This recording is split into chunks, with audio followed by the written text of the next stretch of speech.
Now let's just have a look at actually what you can get out of doing a newsletter. There are several reasons why we do need to bother with newsletters, and one is that customers will stay with you longer.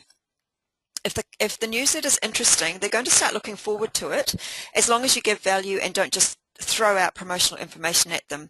It is so much easier to work with customers that you've already got rather than it is to find new ones.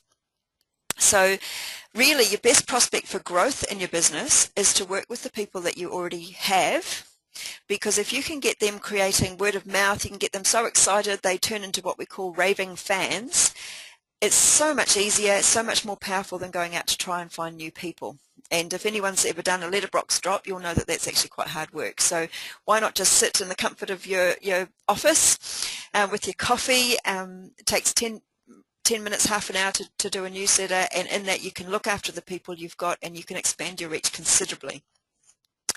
Now, the whole party plan industry works on a referral basis, and you obviously know how it works. A host invites you into her home. When she invites people to come to the party, she's basically referring the guests to you. When the guests have had a good experience, they become customers, and then the cycle continues. So this is a referral kind of a business.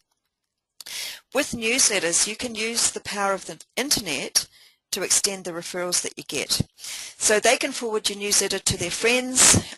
They can use social media. You know, in Facebook, if I've got 400 friends and you send me a newsletter and I like it and I repost it on my page, there's 400 people that could potentially read your newsletter that you would never meet.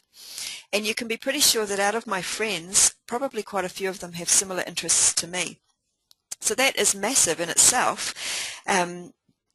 If you think about every single person that receives it, if they all have 200 or 300 friends, 400 friends, there's potentially a huge number of referrals there. It's massive. Now, with your customers staying with you longer, you're going to be able to get a lot more repeat business. And what I've found is that often new customers make fairly small purchases, not all the time, exceptions to every rule, but often they kind of test you out a little bit. And once they trust you and they feel like you're giving good service, they then start making bigger purchases. And so the repeat business thing is a really big thing, and there's nothing like opening up your email and finding people's emails sitting there with orders, or coming home from being out and there's some orders on the voicemail. And you have to work for those, but luckily the work isn't actually that hard. Now with the repeat business is that, let's say people like your products and they want to buy something, your newsletter is going to keep reminding them how to get in touch with you. So when they want some more products, they're going to think of you and they're going to call you. Otherwise, you're leaving it up to chance that they might come across another consultant and they'll just buy from them.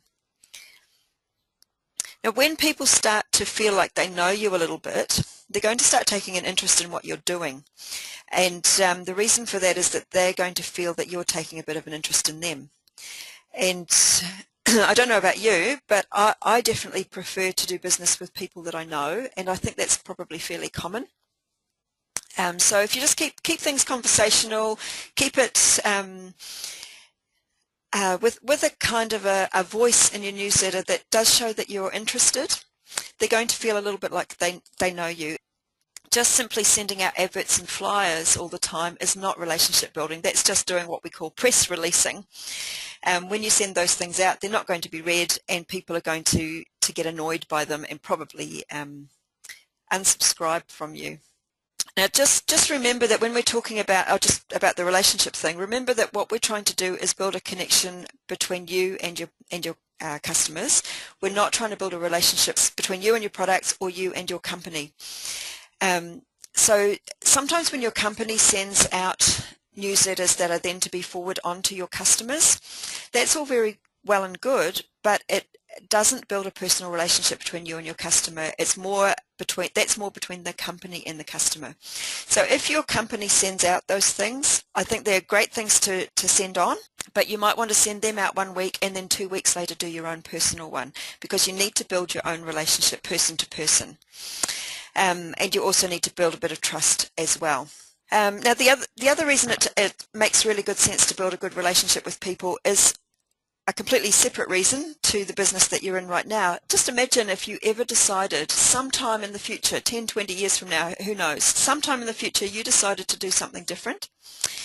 You'll have a group of people who are interested in you, who are happy to know about what you're doing, and will be interested to know about whatever this thing is that you've started to do now.